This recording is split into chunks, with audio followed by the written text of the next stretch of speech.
J'ai perdu ma maison dans un incendie, et j'ai supplié ma famille de m'aider. Ils m'ont ignoré, puis sont partis en vacances, comme si de rien n'était. Quand ma sœur m'a dit de garder mes problèmes loin de la famille, j'ai coupé les ponts pour de bon. C'est un mardi soir. J'ai 47 ans, je suis un homme, et je regarde Netflix avec ma femme et mon enfant. Soudain, nous entendons ce crépitement venant du garage, pas comme du popcorn qui éclate, mais plutôt, je ne sais pas, comme des os qui se brisent.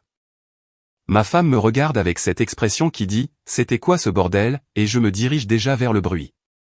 J'ouvre la porte du garage, et c'est comme ouvrir un four.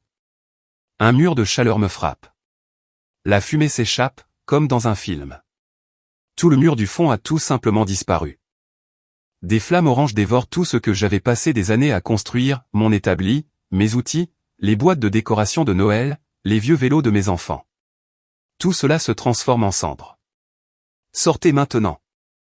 Je crie à ma femme, en attrapant notre fils de 7 ans, qui demande encore ce qui se passe. Elle est déjà au téléphone avec le 911, et le traîne vers la porte d'entrée.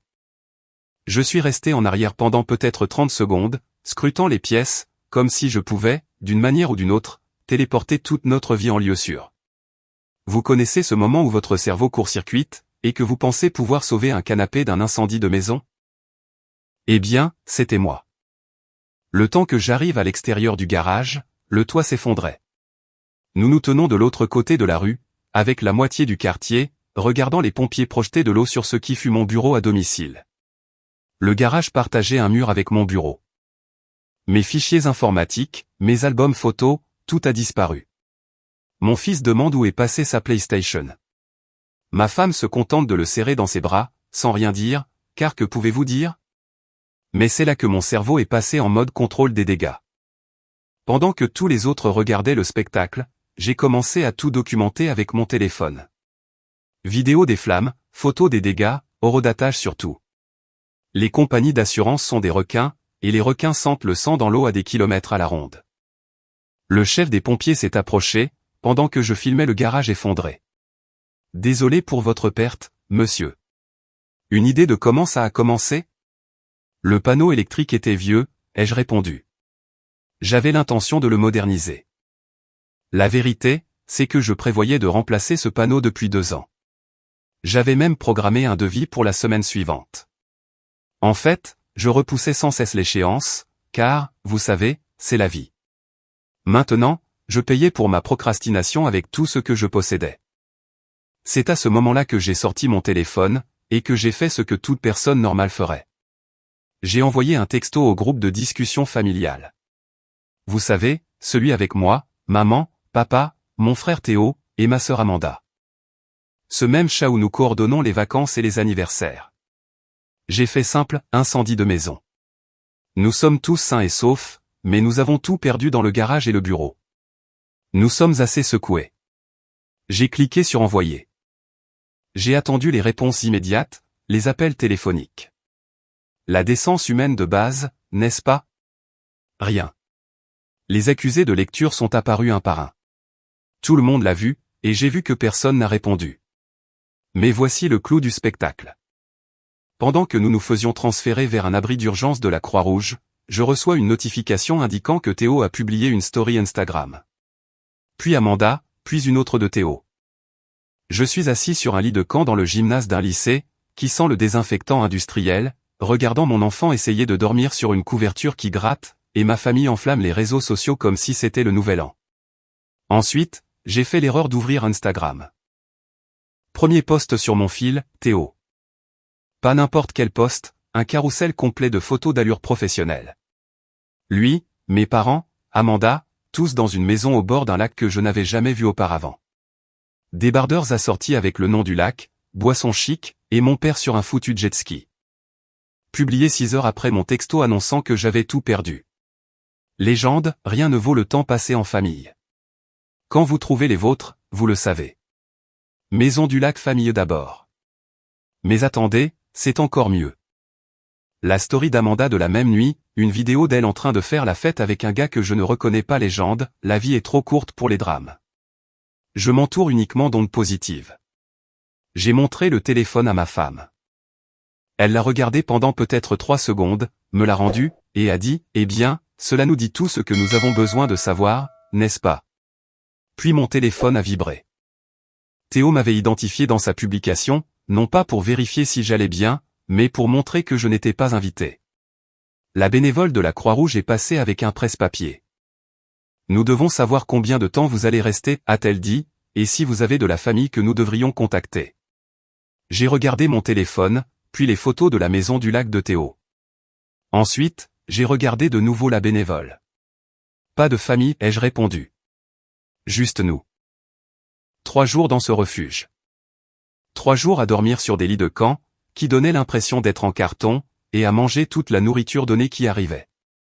La FEMA est passée avec sa paperasse, et ses discours du type « Nous sommes là pour vous aider ». Les bénévoles de la Croix-Rouge ont été formidables. Ils ont apporté des livres de coloriage à mon enfant, et on avait vraiment quelque chose à faire. Vous savez qui d'autre s'est présenté? Les parents de ma femme. Ils ont conduit depuis Bakersfield sans qu'on le leur demande. Ils n'ont pas appelé d'abord.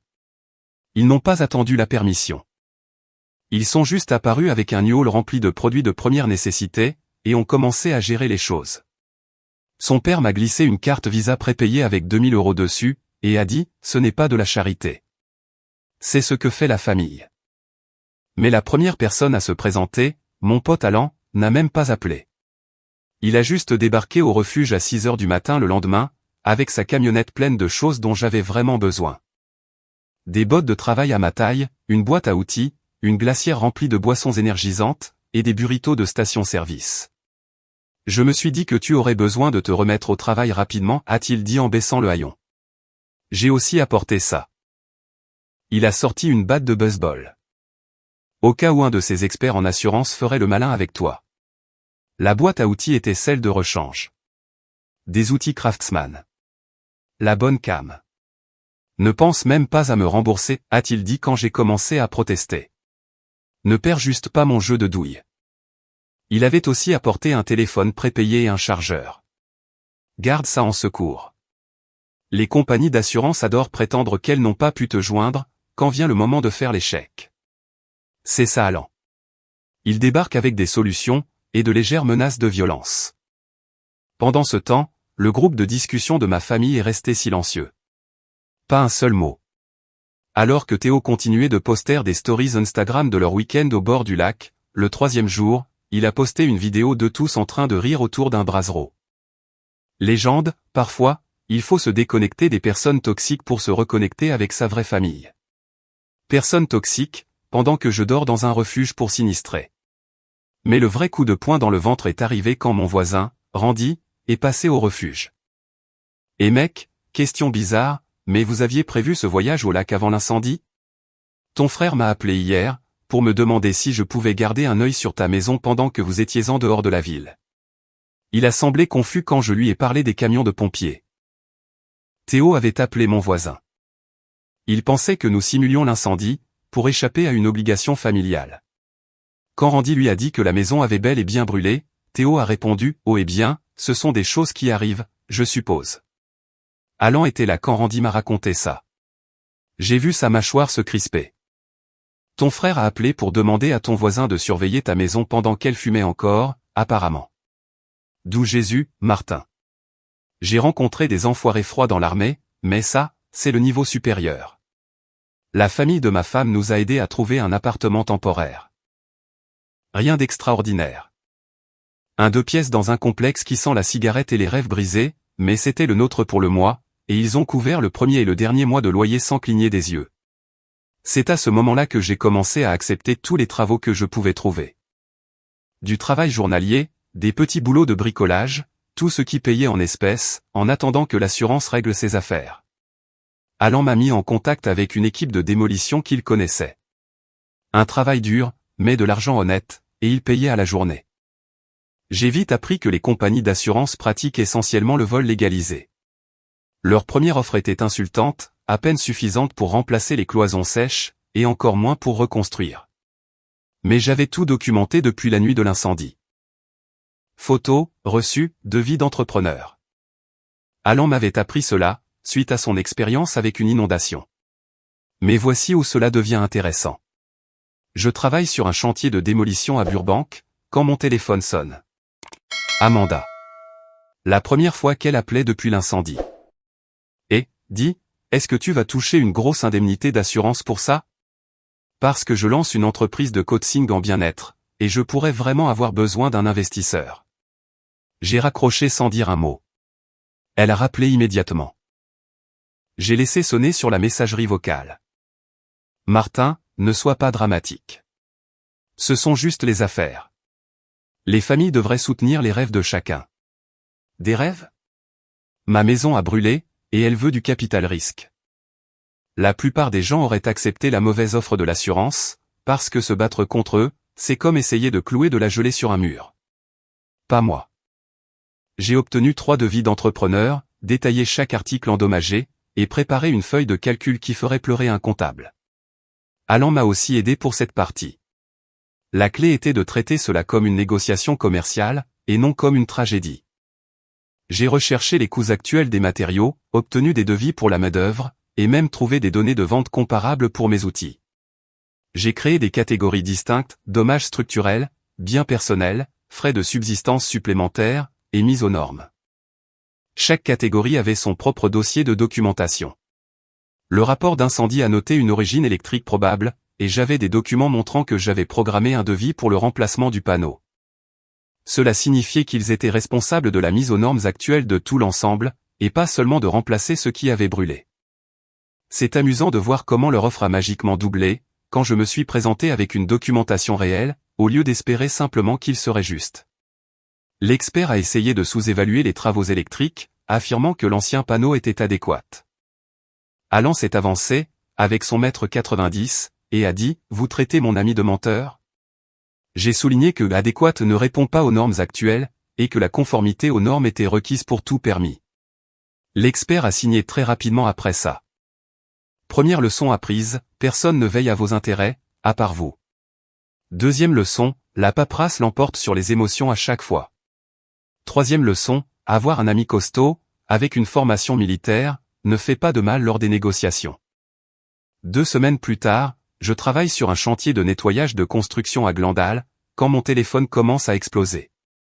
45 appels manqués en 90 minutes. Tous provenant du groupe de discussion familiale. Mon téléphone vibre comme s'il faisait une crise d'épilepsie. Un texto de maman m'attendait quand j'ai vérifié, urgent.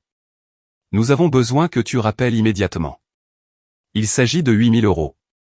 Je me suis assis dans ma camionnette en lisant ce message, pendant que d'autres textos affluaient. Théo, frérot, ça ne peut pas attendre. Appelle-moi. Amanda, s'il te plaît, ne rends pas ça plus difficile que ça ne doit l'être. Maman, encore, nous savons que tu as accès à de l'argent. C'est la famille. L'accès à de l'argent, c'est cocasse.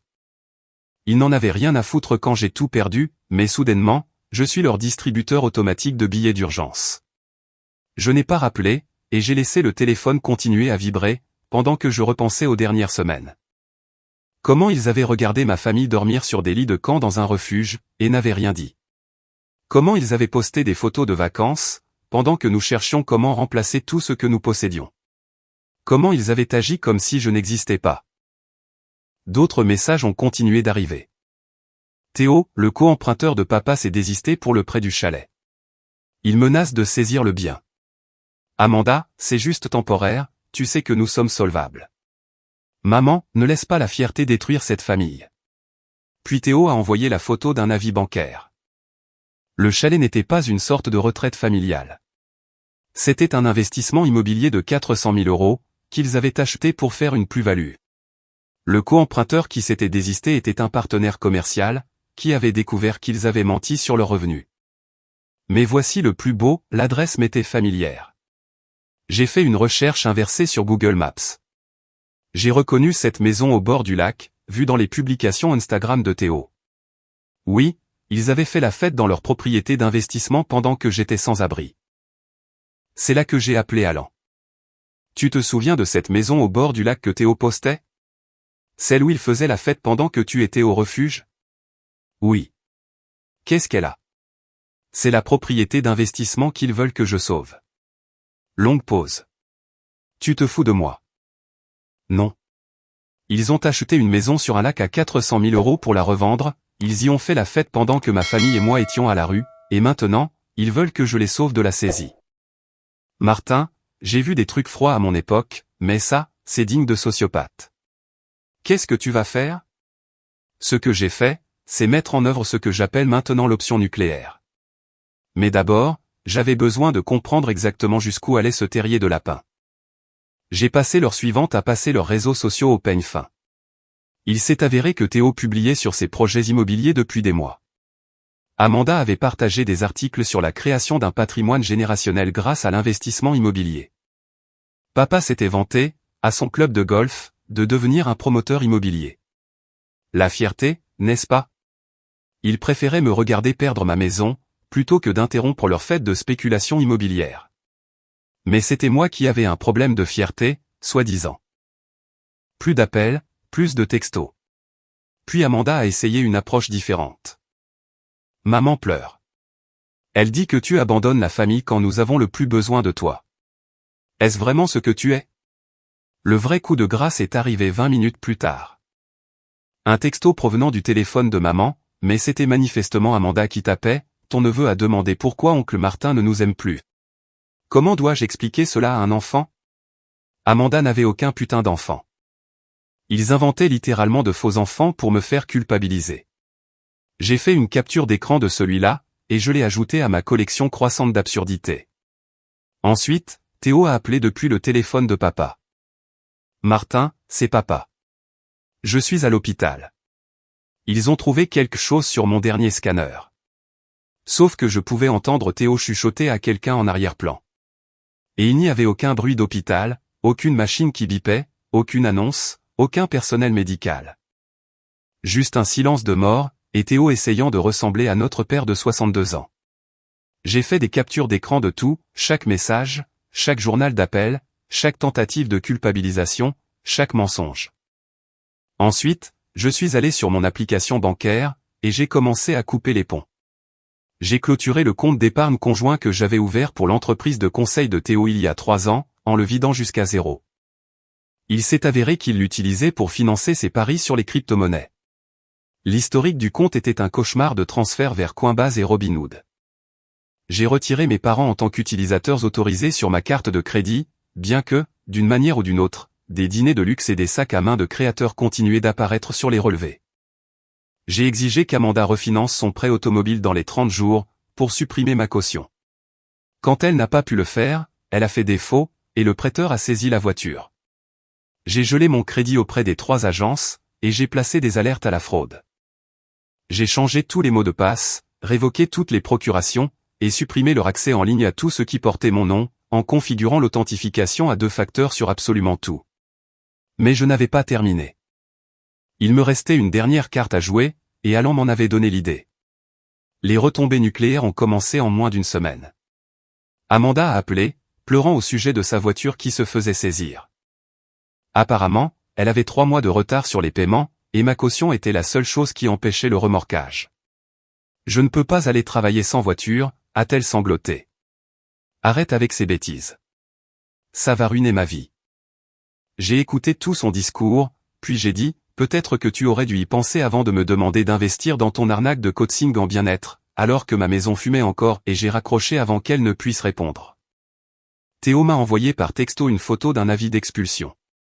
Il s'est avéré que son entreprise de conseil se résumait, en gros, à lui faisant du day trading sur les crypto-monnaies, et perdant de l'argent plus vite qu'il ne pouvait en emprunter. Sans accès à notre compte conjoint, il ne pouvait pas payer son loyer. 20 ans de fraternité, et c'est comme ça que tu me traites, a-t-il écrit. J'ai répondu avec juste la capture d'écran de ses posts sur la maison du lac. Pas besoin de mots. Mais il n'avait pas terminé. Il a publié une violente diatribe publique sur Facebook à mon sujet. À fond, sans aucune retenue. Il m'a traité de sociopathe, qui a abandonné sa famille dans ses heures les plus sombres.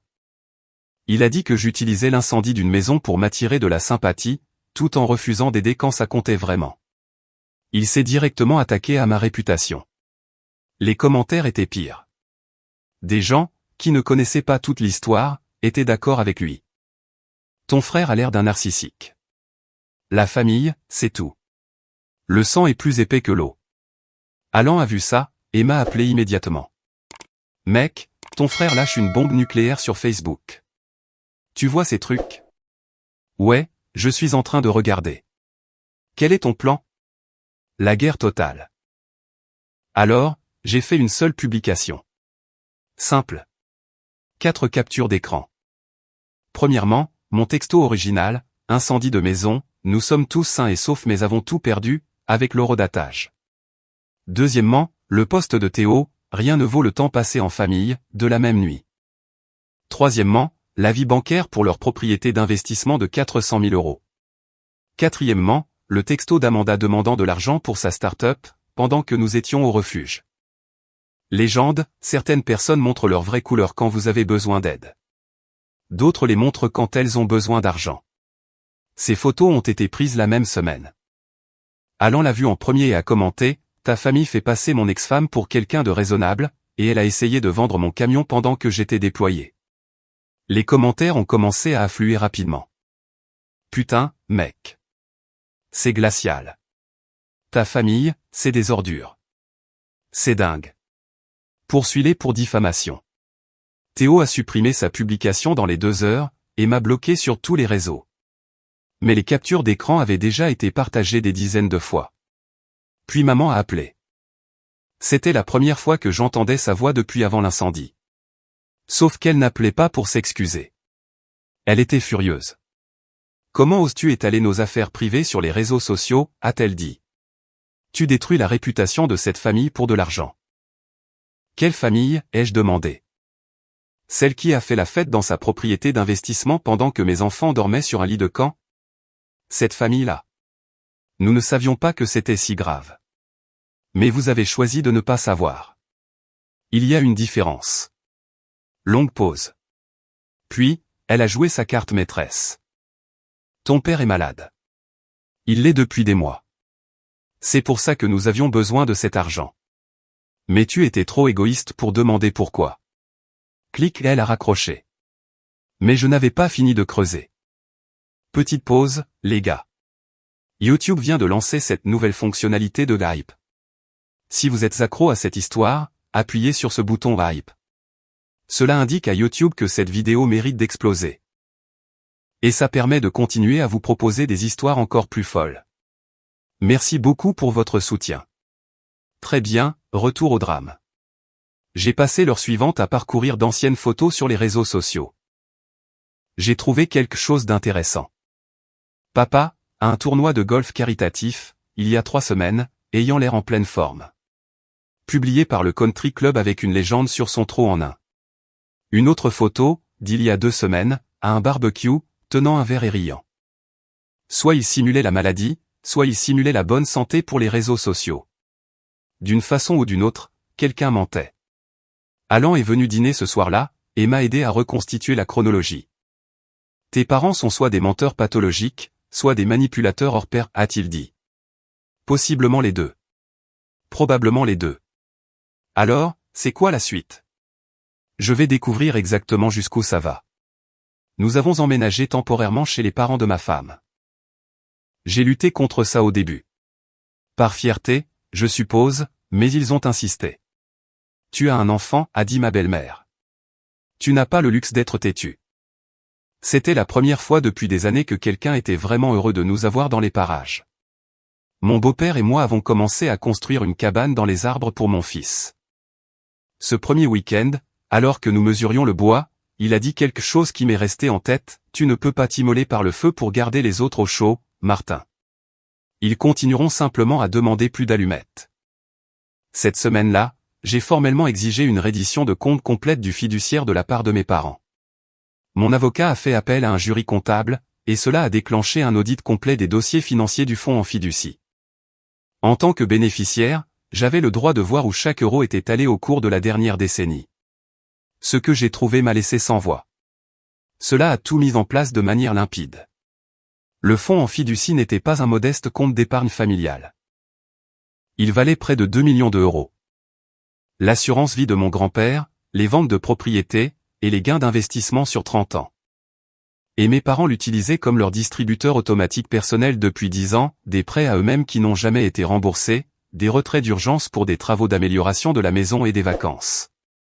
Ils avaient dilapidé près de 800 000 € de ce qui aurait dû être l'argent d'un héritage. Le chalet qu'ils étaient sur le point de perdre avait été acheté avec l'argent du fonds. Le compte de trading de crypto-monnaie de Théo avait été financé par un prêt de ce même fonds. Les cours de certification de coaching en bien-être d'Amanda? L'argent du fonds. Ils menaient la grande vie avec de l'argent qui ne leur appartenait pas techniquement, tout en me demandant de me porter garant de leurs dettes et de les sauver de leurs erreurs. Le sentiment de malaise dans mon estomac ne venait plus de la colère. Il venait de la compréhension totale de la façon dont je m'étais fait avoir. J'ai appelé Alan et je lui ai fait passer les documents en revue. « Attends » a-t-il dit. « Donc, ils ont dilapidé ton héritage dans des trucs stupides pendant 10 ans, puis ils te demandent de les sortir d'affaires quand leurs trucs stupides échouent? C'est exactement ce qu'ils ont fait. Et le fonds est censé être pour toute la famille, selon eux. Ouais, Martin, tu dois creuser plus profond. Ça sent la fraude. » Ensuite, Théo s'est présenté chez mes beaux-parents. Je ne l'avais pas vu depuis avant l'incendie. Il avait une sale mine. « Il faut qu'on parle » a-t-il dit. Je suis sorti et j'ai marché jusqu'au bout de l'allée. Il a suivi. Nous sommes restés sous le lampadaire pendant 1 minute avant qu'il ne parle. Il panique, a-t-il dit. Papa parle de déclarer faillite, et Amanda est retournée vivre avec eux. Maman pleure tout le temps. Tant mieux. Tant mieux? Tu es sérieux? Totalement sérieux. Écoute, j'étais censé venir cette nuit-là, quand l'incendie a eu lieu. Longue pause. J'étais déjà dans ma voiture, sur le point de conduire jusque chez toi. Papa m'a appelé, et m'a dit de ne pas y aller. Il a dit que tu exagérais probablement, cherchant encore à obtenir de l'argent par pitié. Encore? Il pense que chaque fois qu'il t'arrive quelque chose de mal, c'est une sorte de stratagème pour soutirer de l'argent à la famille. La transmission qui a lâché sur ton camion il y a 2 ans. Il était convaincu que tu l'avais saboté. Le bras cassé de ton fils? Il pensait que tu avais laissé faire ça pour que nous payions les frais médicaux. Cela m'a arrêté net. Il pensait que je montais des arnaques à l'assurance et des jeux de manipulation depuis des années. Chaque véritable crise de ma vie, ils avaient supposé que c'était un mensonge. Je ne l'ai pas contredit, a poursuivi Théo. J'aurais dû. Je savais que c'était vrai, mais j'ai fait demi-tour quand même. Puis, il m'a balancé quelque chose à quoi je ne m'attendais pas. J'ai déménagé la semaine dernière, j'ai pris mon propre appart. J'en ai fini avec eux, moi aussi. Tu n'as pas changé, Martin. Tu as juste arrêté de les laisser t'utiliser. Il a sorti une enveloppe pliée de sa veste. Maman voulait que je te donne ça. Elle a dit que ça expliquerait tout. Il l'a posée par terre entre nous quand je ne l'ai pas prise. Si jamais tu veux aller dîner et parler, vraiment parler, je suis dans le coin. Ensuite, il est parti sans attendre de réponse. Mais avant d'arriver à sa voiture, il s'est retourné. Martin, ils ont menti sur bien plus de choses que tu ne le penses. Les documents du fonds en fiducie. Tu devrais les faire auditer. J'ai ouvert l'enveloppe plus tard dans la soirée. Ce n'était pas une lettre d'excuse. C'était pire. 3 factures médicales avec le nom de papa dessus. Clinique d'oncologie, radiothérapie, et un spécialiste dont je n'avais jamais entendu parler. Des coûts totaux dans les 6 chiffres. En bas, maman avait écrit, c'est pour ça que nous avions besoin de l'argent. Il ne voulait pas que tu le saches. Mais quelque chose clochait. Les dates sur les factures étaient récentes, mais j'avais vu papa à ce tournoi de golf, il y a à peine quelques semaines. De plus, s'il avait un cancer et avait besoin de traitements coûteux, l'assurance ne couvrirait-elle pas la majeure partie? Puis, je me suis souvenu de quelque chose. J'étais toujours répertorié comme contact de secours sur l'assurance de mon père, par l'intermédiaire de son travail. Je me suis connecté au portail, et j'ai affiché ses relevés d'explication des prestations de l'année écoulée. Absolument chaque visite médicale y était documentée. Le traitement avait pris fin il y a 2 ans. Bilan de santé parfait. Les factures récentes? Toutes pour des scanners de suivi de routine et des consultations, entièrement couvertes par l'assurance, avec un reste à charge totale inférieur à 500 €. Mais ensuite, j'ai trouvé autre chose. Une publication que papa avait faite sur Facebook, il y a 6 mois, disant qu'il était guéri du cancer depuis 2 ans et qu'il se sentait béni. Le tout accompagné de photos de son dîner de célébration, avec la localisation de ce restaurant de viande très cher en centre-ville. Mes parents avaient fabriqué une crise médicale pour me culpabiliser, afin que je leur donne de l'argent pour leur investissement immobilier défaillant. Ils avaient utilisé l'ancien diagnostic de cancer de papa, une chose bien réelle datant d'il y a des années et qu'il avait vaincu, et avaient présenté des soins de routine actuels comme une urgence. J'ai appelé Alan, et je lui ai tout raconté. Tu te fous de moi? Non. Ils ont essayé de m'arnaquer avec de fausses factures médicales pendant que je reconstruisais après un incendie de maison. Martin, ce n'est pas seulement merdique. Tu pourrais probablement porter plainte pour tentative de fraude. L'appel est arrivé cet après-midi-là. La voix de papa était plus tremblante que je ne l'avais jamais entendue. Martin, je dois te dire quelque chose. Des bruits d'hôpital en arrière-plan. Des machines qui bipent, des annonces lointaines. Mais maintenant, je savais qu'il était là pour un scanner de routine, pas pour un traitement d'urgence. Nous avons fait des erreurs, a-t-il dit. Des erreurs financières. Nous pensions que le chalet se revendrait rapidement, mais le marché a changé. Nous sommes plus endettés que prévu. À quel point? Si nous ne trouvons pas 40 000 € dans le mois qui vient, nous perdons tout. La maison, le chalet, tout. 40 000 €. Pas les 8 000 € qu'ils avaient initialement demandé. Ils avaient prévu de me solliciter pour plus d'argent, une fois que j'aurais prouvé que j'étais prêt à aider. Il a poursuivi, tu portes cette famille depuis des années. Je pensais que tu étais faible, essayant d'acheter notre amour. Mais tu essayais juste de nous maintenir ensemble. Longue pause, les moniteurs cardiaques bip. Si tu ne nous aides plus jamais, je comprendrai.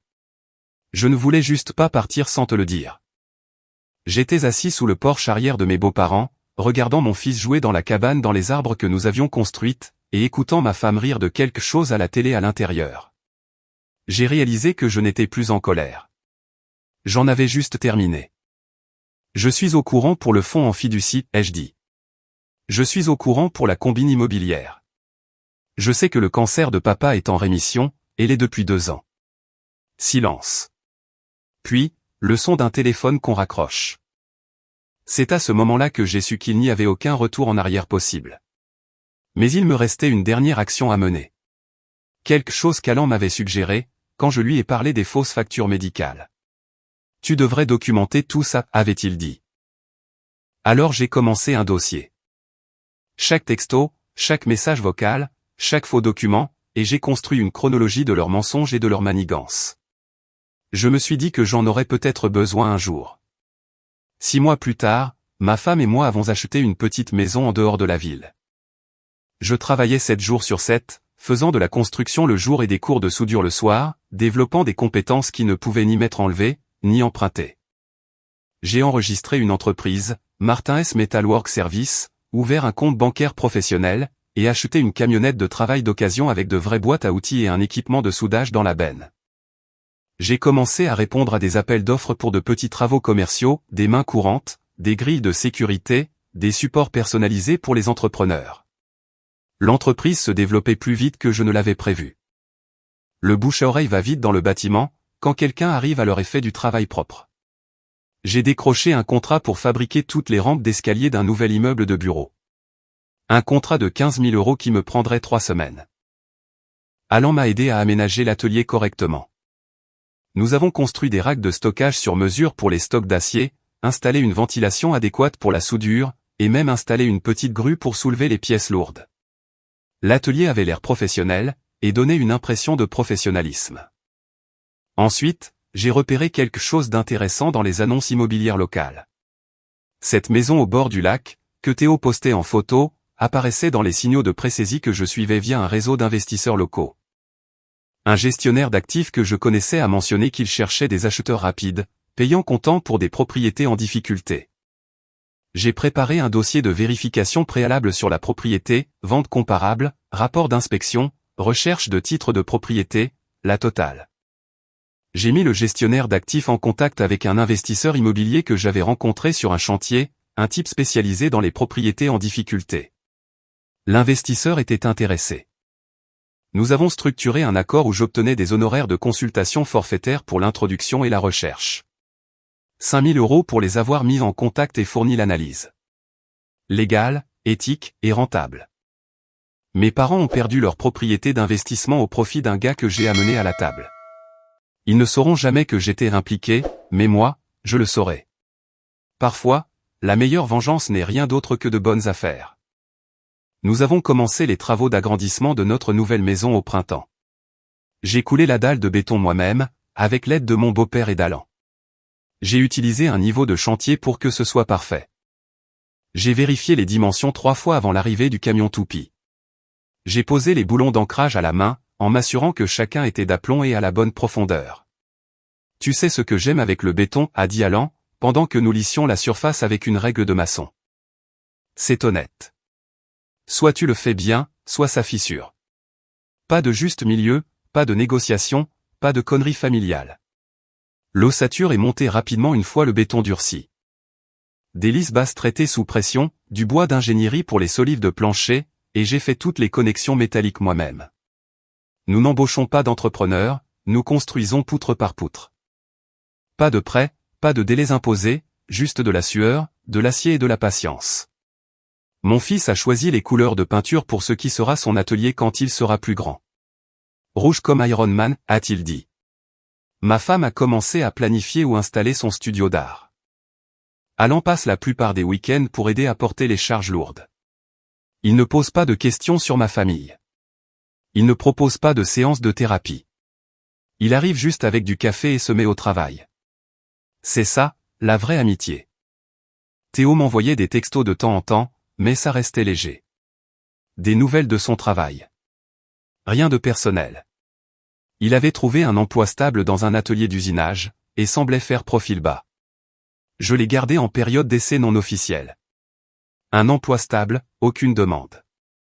Au moins 6 mois minimum avant même d'envisager de se rencontrer. Il semblait l'avoir compris. Pendant ce temps, l'entreprise de coaching en bien-être d'Amanda a fermé après 3 mois. Il s'avère que les abonnés Instagram ne se transforment pas automatiquement en clients payants. Elle est retournée vivre chez mes parents, et a recommencé à travailler dans la vente au détail. Mais je construisais bien plus qu'une simple extension.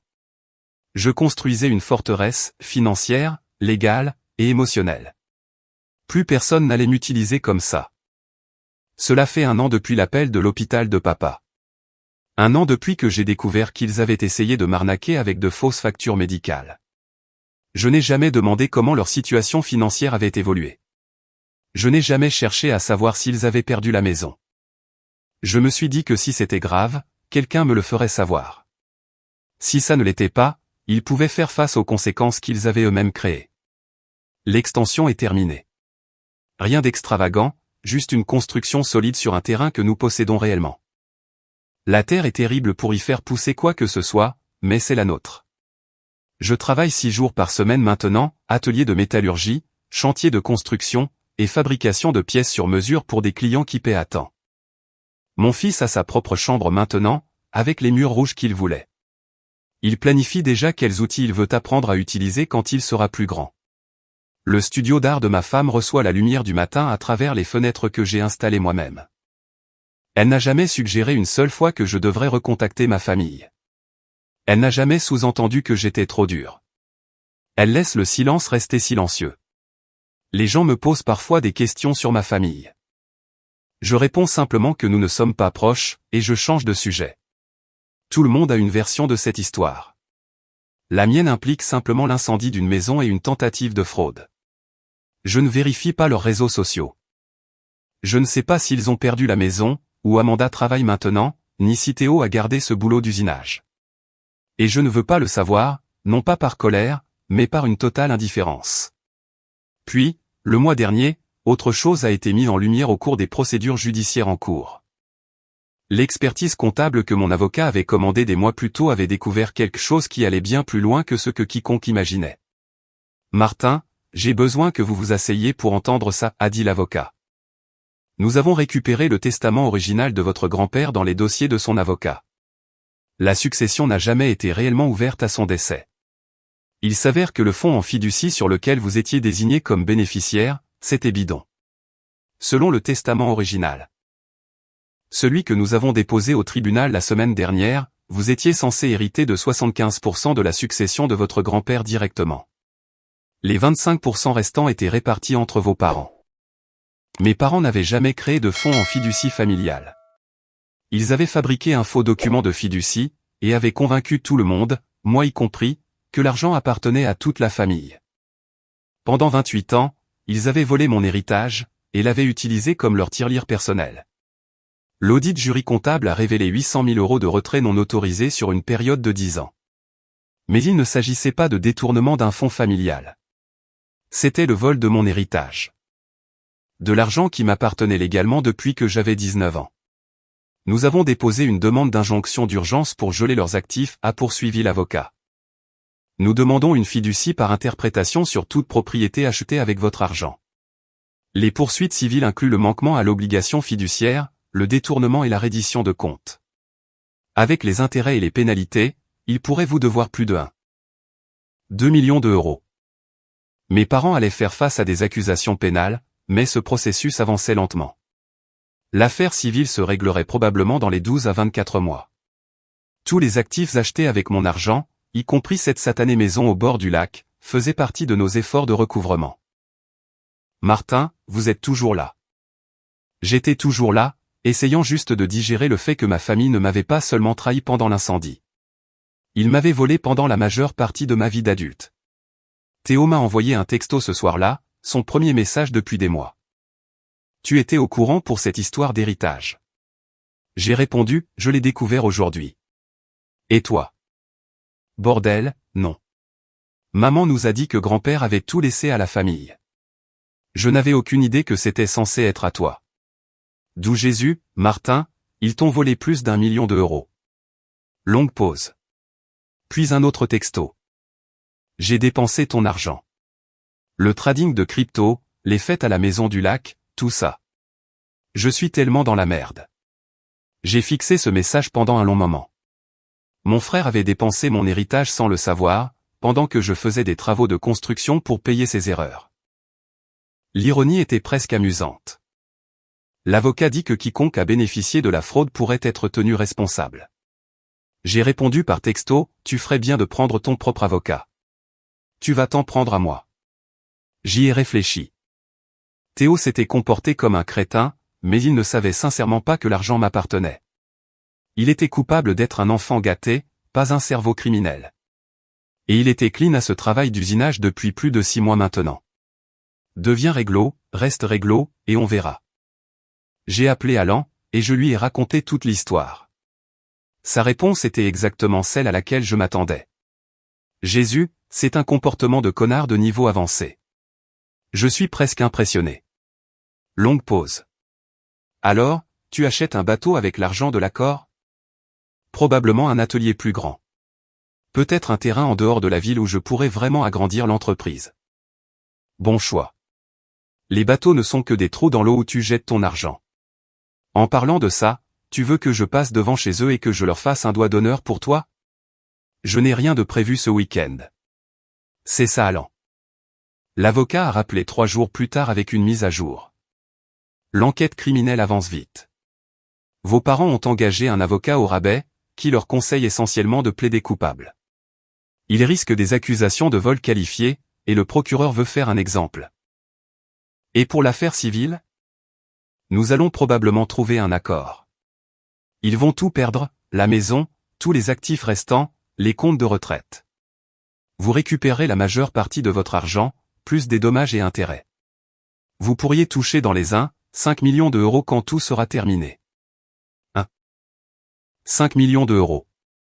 De rien du tout à très aisé, tout ça parce que ma famille a essayé de m'arnaquer pendant la pire semaine de ma vie. Voici ce que j'ai appris, et que j'aurais aimé qu'on me dise il y a des années. Parfois, les personnes qui vous volent sont les mêmes qui vous convainquent que vous leur devez quelque chose. Ils avaient passé 28 ans à me faire culpabiliser de ne pas leur donner plus d'argent. De l'argent qui m'appartenait déjà, pour commencer. L'incendie de la maison n'a pas seulement brûlé mon garage.